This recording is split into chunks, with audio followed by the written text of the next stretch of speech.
The tires of my Honda Civic screech against the pavement as I swerve into the parking lot of First Baptist Church on Red River Street. My heart hammers against my ribs, each beat a painful reminder that I should be in a hospital bed, not frantically searching for my son. The afternoon sun beats down on the windshield, momentarily blinding me as I throw the car into park. Reverend Brown stands on the church steps, his tall frame casting a long shadow. Beside him, clutching a worn teddy bear, is Caleb, my son. My 7-year-old baby with tears streaming down his face. I fling open the car door and stumble out, my hospital gown flapping beneath Evan's hastily loaned jacket. The IV bruise on my arm throbs as I rush forward. "Caleb!" I call, my voice breaking. His small face crumples when he sees me. He bolts down the steps, teddy bear bouncing against his leg, and crashes into my arms. I drop to my knees, ignoring the bite of concrete through the thin hospital gown, and pull him tight against me. "Mommy," he sobs, his little body trembling. "Grandma and Grandpa said you didn't want me anymore." The words hit like a physical blow. I pull back just enough to see his face, to wipe away the tears with my thumbs. "What did they tell you, sweetheart?" His lower lip quivers. "They said you picked the new baby instead of me, that you told them to take me away." White-hot rage courses through my veins, momentarily drowning out the pain of my still-contracting uterus. I press my forehead against his, breathing in the scent of his shampoo. "Listen to me, Caleb, that is not true. Not one word of it is true." Hours earlier, I had been in a hospital bed, sweat pouring down my face as another contraction ripped through me. The nurse had just confirmed I was fully dilated. My phone was pressed to my ear, my parents' number on the screen. "Mom," I had gasped between contractions. "I'm crowning here. Can you please get Caleb from school? Evan's stuck in traffic coming from the airport." "Of course, honey," Mom had replied, her voice oddly detached. "Don't worry about a thing." Now Reverend Brown approaches us slowly, his face a mask of concern. "Mrs. Mitchell," he says, "your parents dropped Caleb off about an hour ago. They said there was a family emergency and asked if we could watch him until someone came." They didn't mention.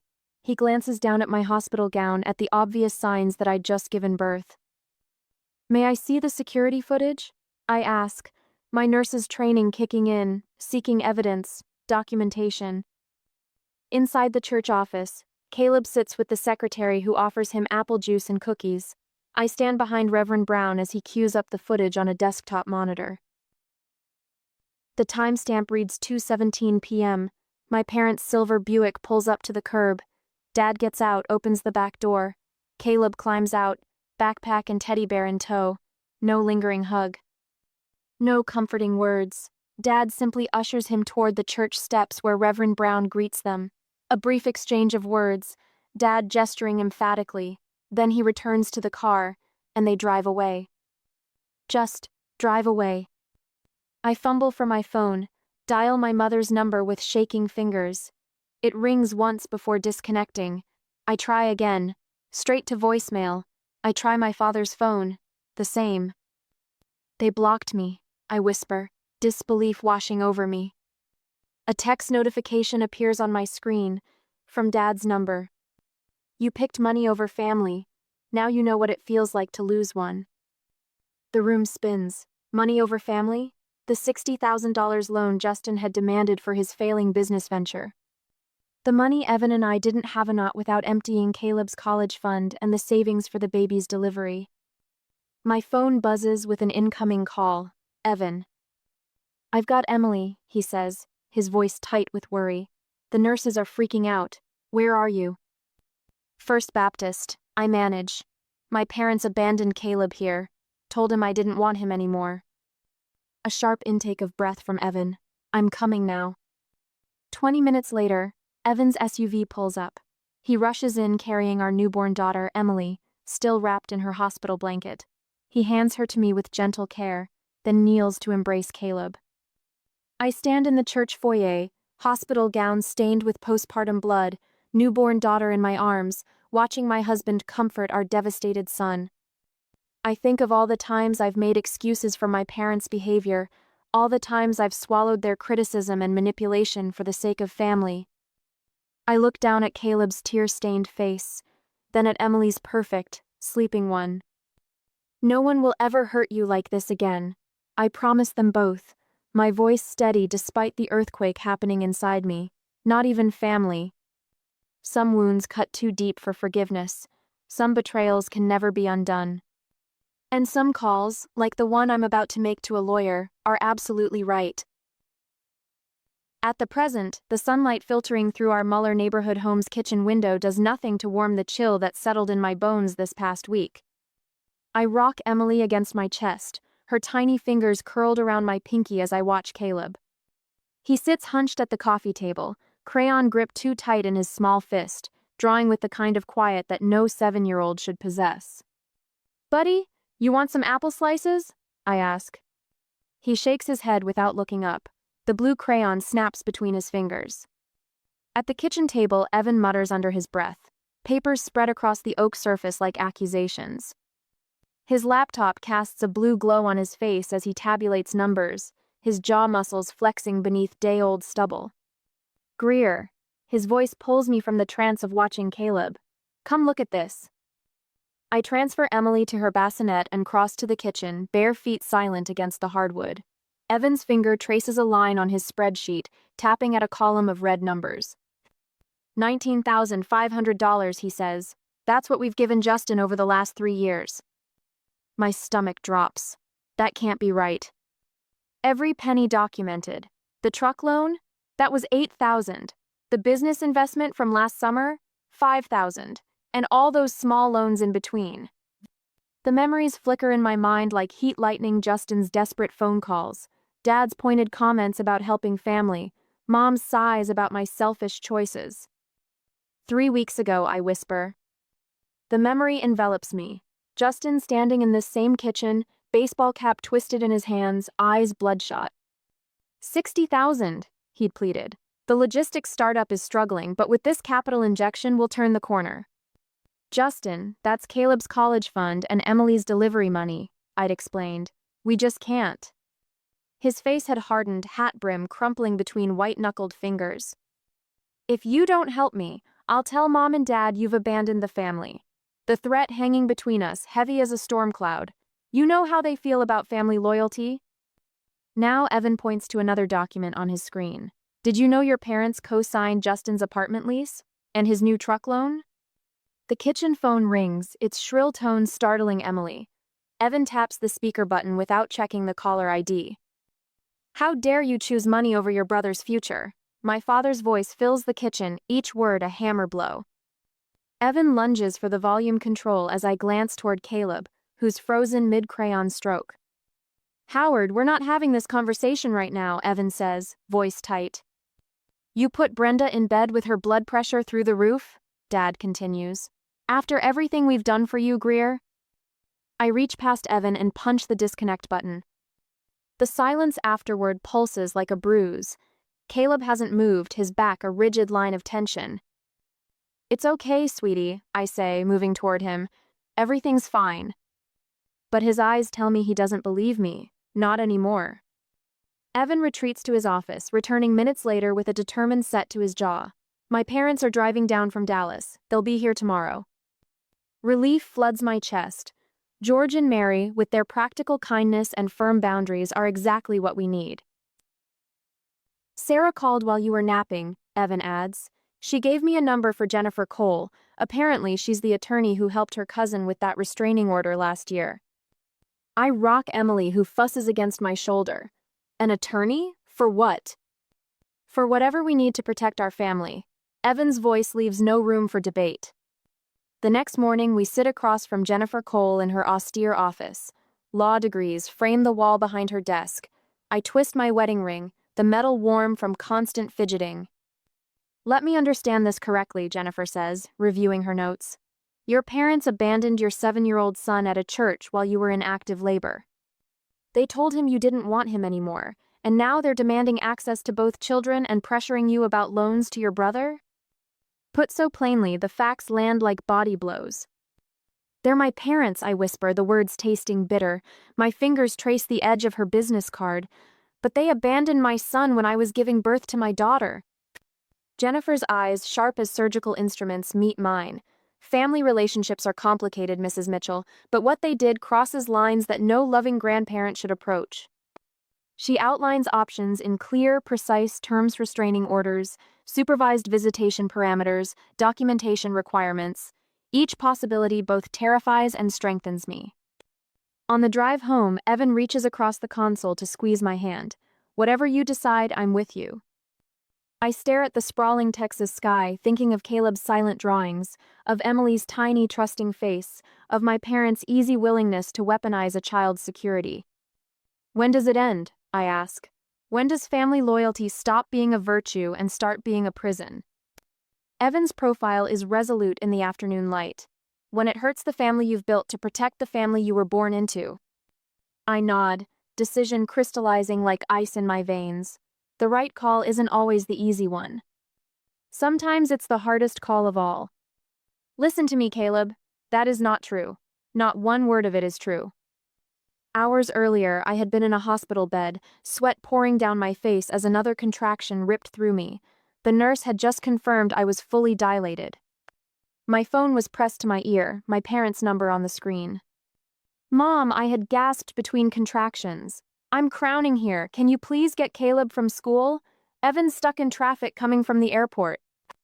Of course, honey, Mom had replied, her voice oddly detached. Don't worry about a thing. Now Reverend Brown approaches us slowly, his face a mask of concern. Mrs. Mitchell, he says, your parents dropped Caleb off about an hour ago. They said there was a family emergency and asked if we could watch him until someone came. They didn't mention. He glances down at my hospital gown at the obvious signs that I'd just given birth. May I see the security footage? I ask, my nurse's training kicking in, seeking evidence, documentation. Inside the church office, Caleb sits with the secretary who offers him apple juice and cookies.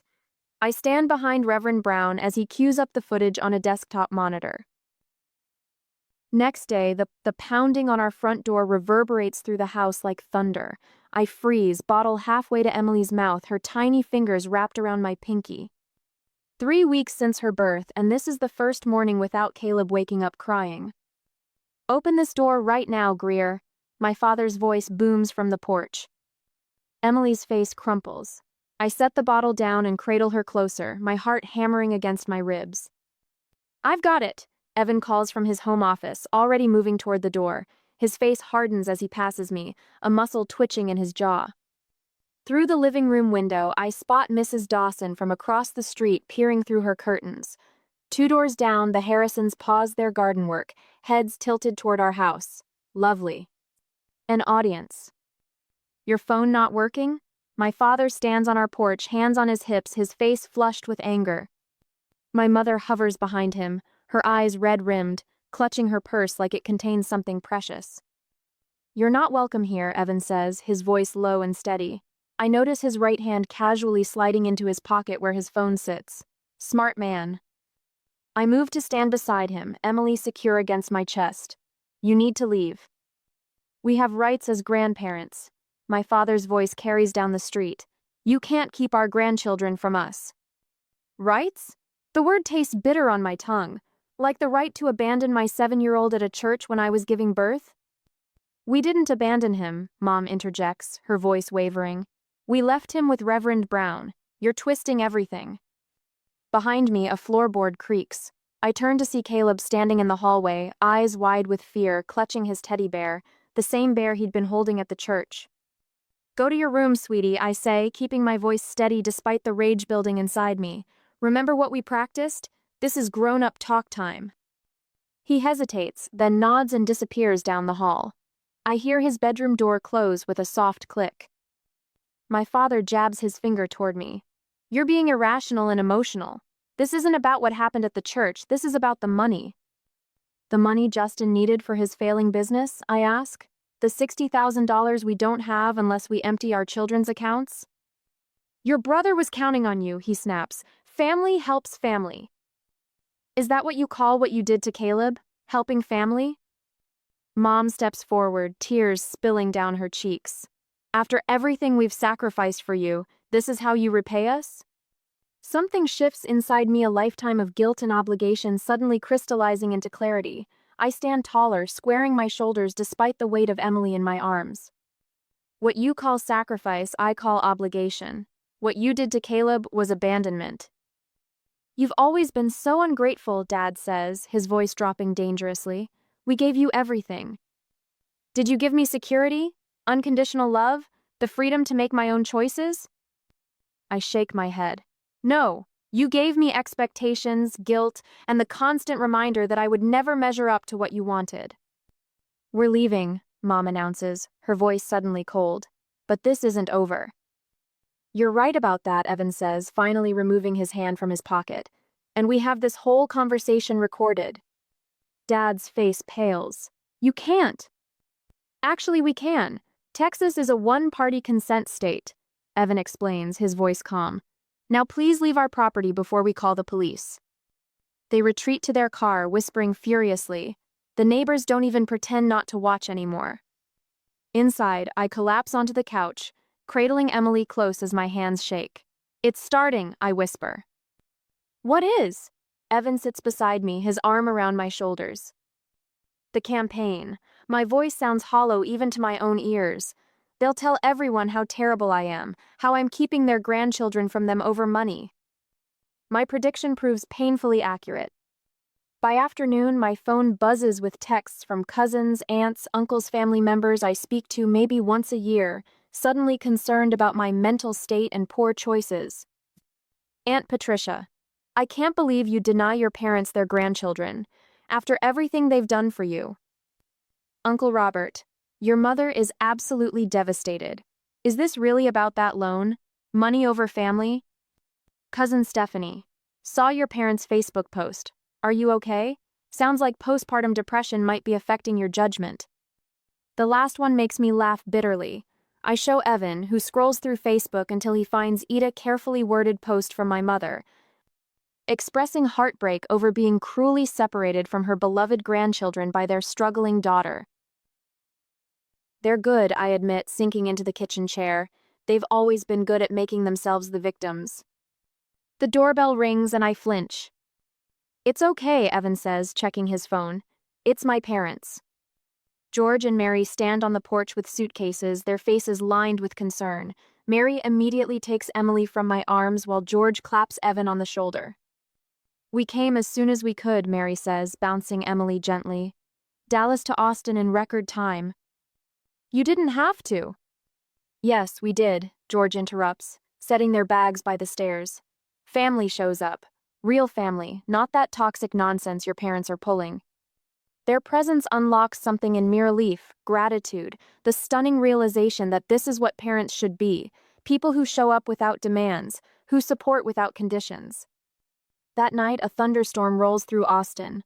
I wake to a particularly loud crack of thunder and instinctively check the baby monitor. Emily sleeps peacefully, but something nags at me. I slip out of bed to check on Caleb. His bed is empty. Panic rises in my throat until I spot the closet door slightly ajar. I open it to find him curled in the corner, teddy bear clutched to his chest, tears streaming down his face. Sweetheart, what are you doing in here? I kneel beside him. Hiding, he whispers, in case Grandpa and Grandma come back to take me away. My heart shatters. I gather him into my arms, feeling his small body tremble against mine. That's not going to happen. Not ever. Promise? His voice is so small. I promise. I rock him gently. Tomorrow we're going to see a special doctor who helps kids talk about scary feelings. Would that be okay? He nods against my shoulder. The next day, in Dr. Richardson's bright office filled with toys and books, Caleb sits at a small table drawing. The pediatric therapist watches him with practiced eyes before turning to me. These drawings show clear signs of abandonment, trauma, and anxiety. She explains quietly, pointing to the figure Caleb has drawn standing apart from the family group. See how he's positioned himself? Separate, alone. I nod, swallowing hard. Can you help him? Yes, she says with conviction, and I'll document everything for your attorney. That evening, Jennifer Cole spreads documents across our dining room table: medical records, the security footage from the church, Dr. Richardson's preliminary assessment, The recorded confrontation from our porch. We're building a solid case for protection, she explains. Their behavior shows a pattern of emotional manipulation and disregard for Caleb's well-being. My phone pings with a notification. Sarah from work has sent a link with the message, "You need to see this." I click it and find myself staring at a GoFundMe page created by my parents. "Help us see our grandchildren again, cruel daughter keeping family apart." They've already raised over $2,000. The final thread of hesitation snaps inside me. I look up at Jennifer, my decision crystallized. "I'm done being manipulated," I tell her, my voice steady and clear. "Let's take this all the way." Monday next week, the conference room at Jennifer Cole's law office smells like lemon polish and determination. I spread hospital records across the polished oak table, while Jennifer arranges security footage stills in precise chronological order. "We need to establish a timeline that leaves zero room for interpretation," Jennifer says, tapping a pen against her legal pad. "The judge needs to see exactly what happened and when."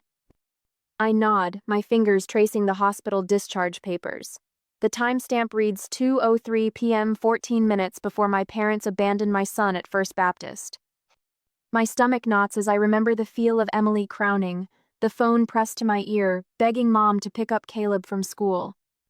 Jennifer slides a USB drive into her laptop. The church security footage appears on screen in black and white clarity. My father's silver Buick pulls up to the curb.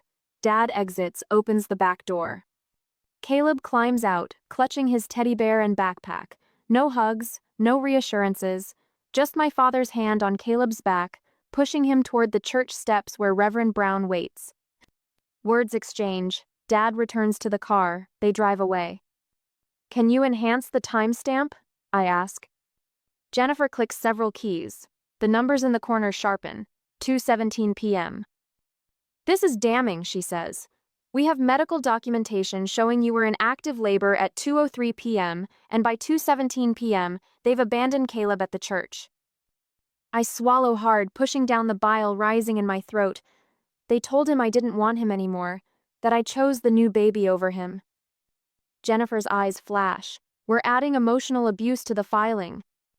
She pulls out another document, Dr. Richardson's psychological evaluation of Caleb.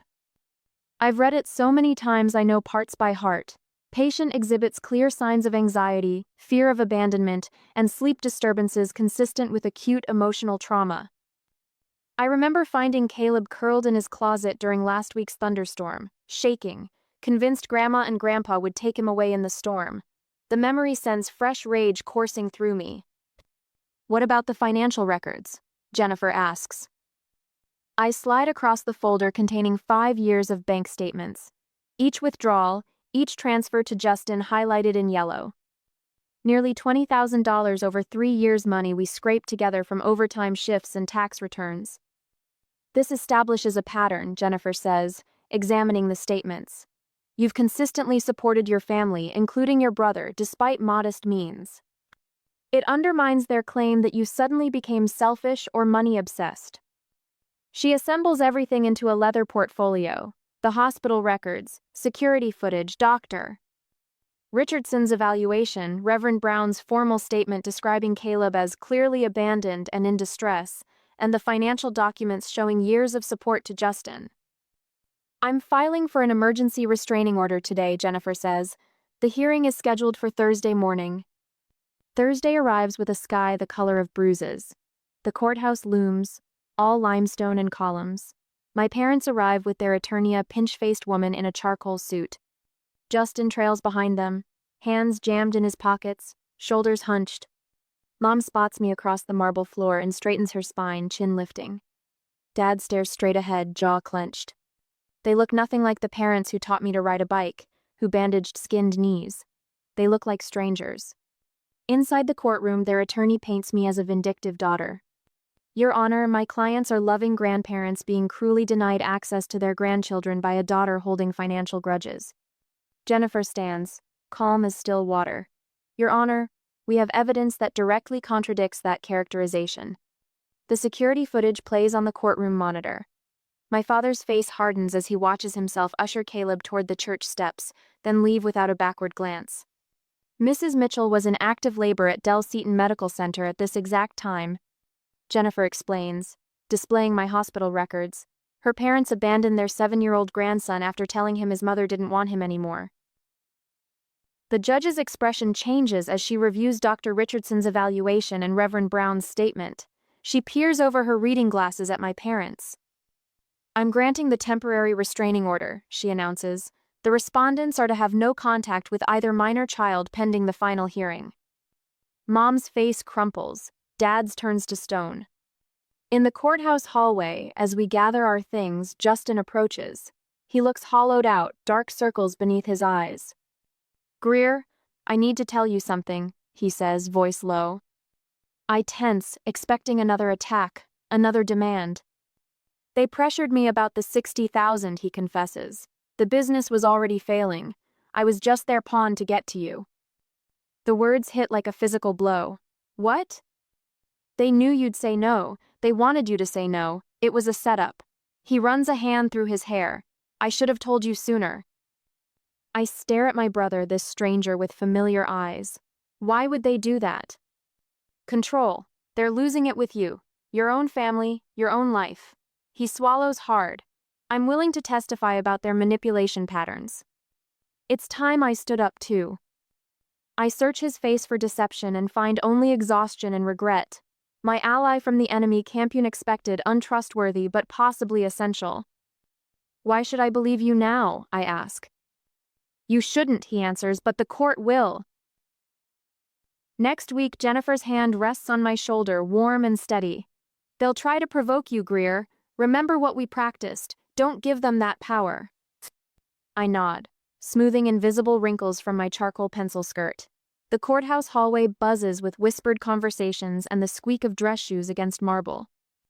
Through the tall windows, morning sunlight slants across the floor in golden rectangles. I've got this, I tell her, though my stomach twists like I've swallowed barbed wire.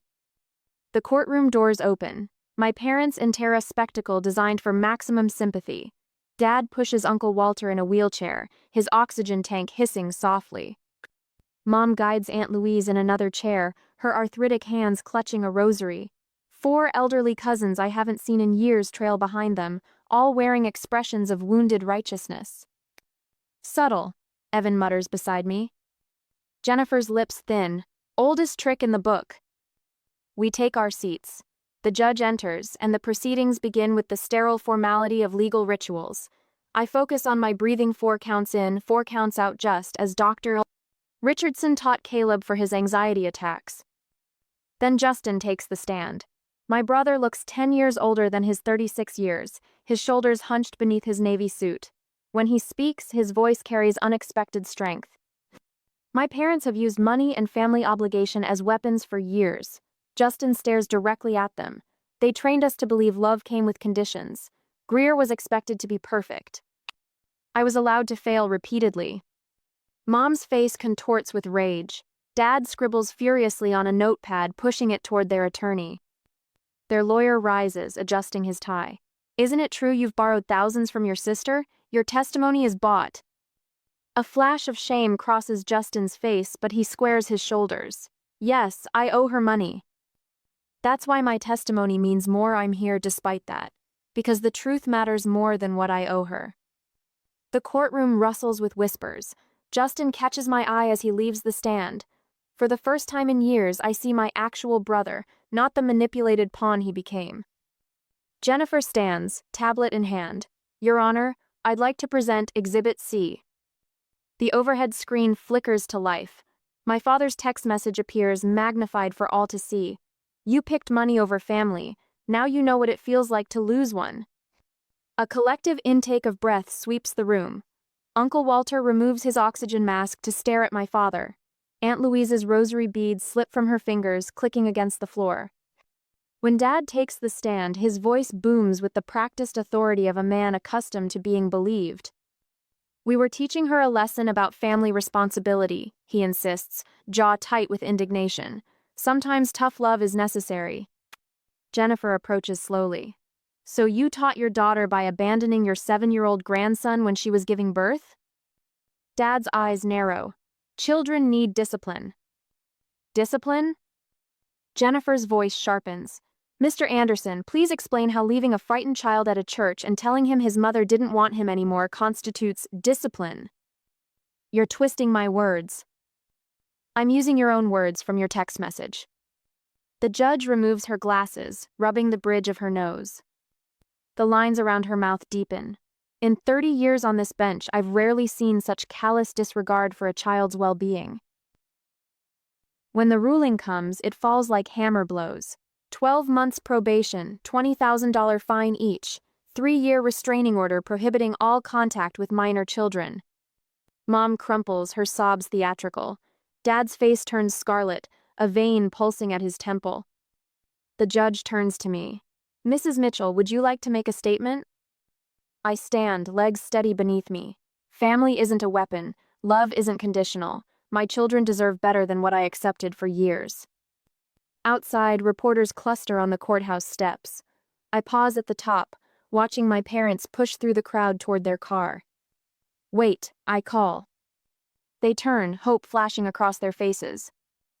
I descend the steps slowly. You showed me what family isn't. That was your final lesson to me. Dad's mouth opens, but for once, no words emerge. Mom reaches toward me. Greer, please. The word feels clean, like fresh air after a storm. It's over. As they walk away, Aunt Louise approaches, her walker tapping against concrete. We had no idea, honey. We're so sorry we believed them. Uncle Walter nods beside her. All those stories about you being difficult, ungrateful. He shakes his head. We should have asked you directly. Evan appears at my side, his hand finding mine. Justin approaches cautiously, envelope in hand. This is just the beginning. I'll pay back every penny. His voice cracks. And I'll be the brother you deserve. I take the envelope, feeling its weight a first installment, yes, but more importantly, a promise. The sun breaks through clouds, warming my face. For the first time since Caleb was born, I feel the full weight of obligation lift from my shoulders. The road ahead won't be easy, but it's finally mine to choose. Let's go home, I tell Evan as I enter the car. Our children are waiting. At the present, the early morning sun filters through the kitchen blinds, casting golden stripes across the countertop, where I stand mixing pancake batter. My scrubs feel crisp against my skin, the day shift, still a novelty after years of night rotations. From the living room, Caleb's laughter rings out, bright and uninhibited, a sound that 6 months ago seemed lost forever.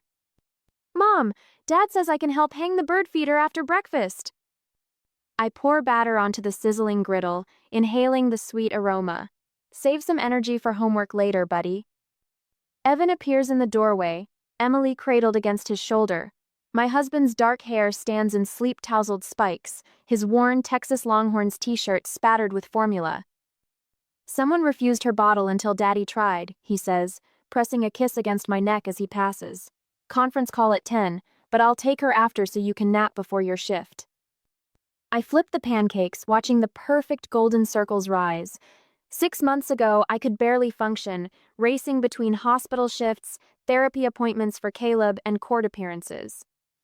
Now, the rhythm of our days feels almost normal. The doorbell chimes.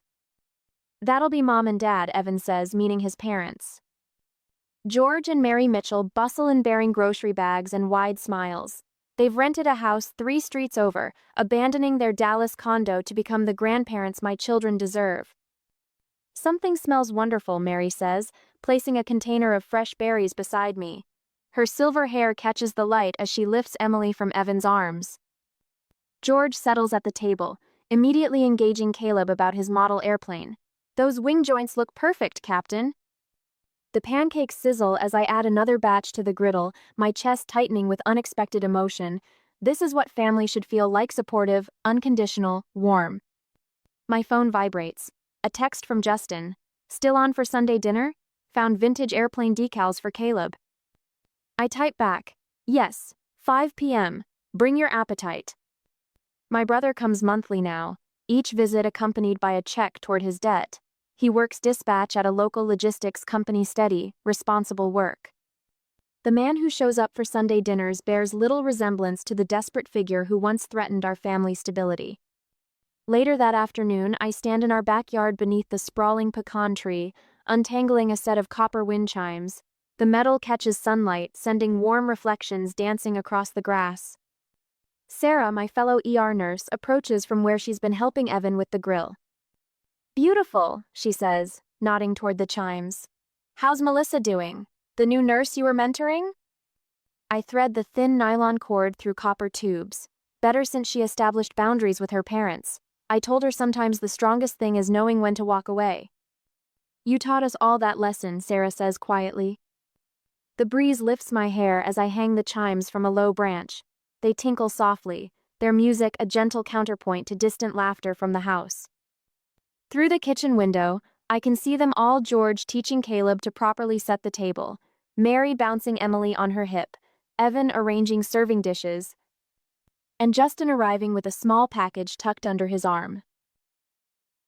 I remember the tense Sunday dinners of my childhood, where family meant obligation rather than joy, where love came with conditions and loyalty was weaponized. The wind chimes sing above me as I stand in the doorway, watching my true family through the window. Sometimes you have to pull the plug and cut them loose.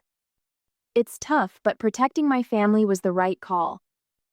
The hardest wounds to heal are the ones inflicted by those who should love you most. But as the chimes ring out in the Texas breeze, I understand that family isn't about blood, it's about who remains standing beside you when the storms pass. And who helps you hang wind chimes in the sunshine that follows.